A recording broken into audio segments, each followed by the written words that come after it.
कई बार हमारे जीवन में वैसा नहीं होता जैसा हम चाहते हैं।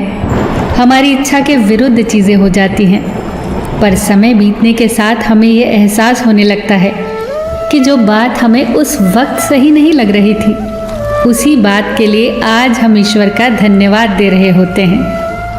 तभी तो कहते हैं कि जो हुआ अच्छा ही हुआ, जो हो रहा है अच्छा ही हो रहा है, और जो होगा वो भी अच्छा ही होगा।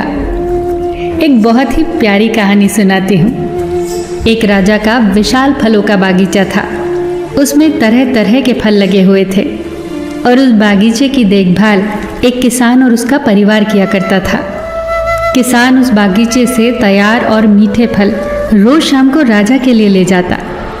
एक दिन किसान ने बागीचे में आकर देखा कि नारियल, अमरूद, सेब, अंगूर, बेर सब पके हुए थे। किसान सोचने लगा कि कौन से फल आज राजा के लिए लेकर जाऊं। न जाने उसके मन में क्या आया। उसने अंगूर की टोकरी भरी और राजा के लिए लेकर महल की ओर चल दिया। वो रास्ते भर सोचता जा रहा था। केवल अंगूर लिए, 2-4 सेब, नारियल, अमरूद ही डाल लेता। अलग अलग फल देखकर राजा कितना खुश हो जाता। सोचते सोचते वो महल के बाहर पहुंच गया। उसने अंगूर से भरा टोकरा राजा के सामने रख दिया और थोड़ी दूर जाकर बैठ गया। राजा किन्हीं दूसरे ख्यालों में खोया हुआ था। शायद किसी बात से परेशान या नाराज था। अपने ही ख्यालों में गुम राजा टोकरी से एक अंगूर निकालकर खाता और एक खींचकर किसान के माथे पर निशाना लगाकर मारता। राजा द्वारा फेंका अंगूर जब किसान के माथे या शरीर पर लगता तो किसान कहता, ईश्वर बड़ा ही दयालु है। राजा फिर एक अंगूर किसान की तरफ फेंककर जोर से मारता और जब वो किसान को पड़ता तो किसान फिर कहता, ईश्वर बड़ा ही दयालु है। थोड़ी देर बाद राजा को अपनी गलती का एहसास हुआ। वो सोचने लगा, मैं किसान के साथ कितना बुरा बर्ताव कर रहा हूँ और प्रत्युत्तर क्या आ रहा है। राजा ने किसान से पूछा, मैं बार बार अंगूर फेंककर तुम पर मार रहा हूँ और तुम्हें लग भी रहे हैं, फिर भी तुम कह रहे हो ईश्वर बड़ा ही दयालु है।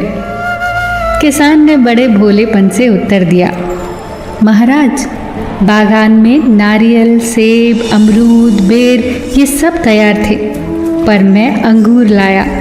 मैं वो सारे फल भी ला सकता था, पर ईश्वर की कृपा से ही मुझे ये भान हुआ कि मुझे अंगूर ही ले जाने चाहिए। मैं ईश्वर का धन्यवाद देता हूँ, क्योंकि अगर मैं दूसरे फल लाता और इसी तरह आप मुझे जोर से मारते तो मेरा क्या हाल होता।